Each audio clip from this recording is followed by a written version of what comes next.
Welcome to Penrose Learning, where we make understanding easy. In this video, I will show how to replace windshield wipers on a Ford Fusion. First, ensure your vehicle is off and the ignition is completely disengaged. Gather your new wiper blades and a soft cloth to protect your windshield.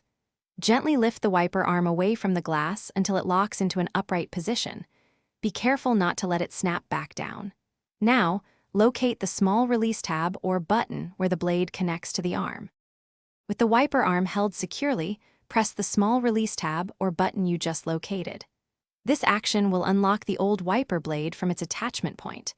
Carefully slide the old blade down and off the wiper arm hook. It might require a gentle wiggle. Once removed, place the old blade aside.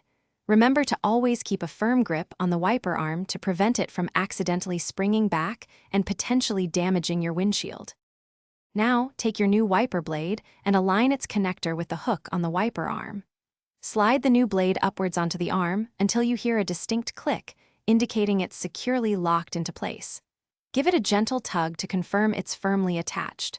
Once both new blades are installed, carefully lower each wiper arm back down onto the windshield. Do this slowly to avoid any impact. Finally, turn on your vehicle and activate the windshield wipers with some washer fluid. Observe their operation to ensure they make full contact with the glass and provide a clear, streak-free wipe. This confirms proper installation and functionality. If you notice any issues, double-check the blade's attachment.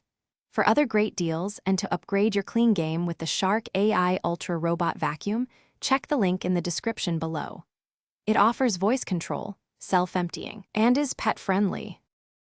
Thanks for watching. If this was helpful, leave a like and consider subscribing. See you next time.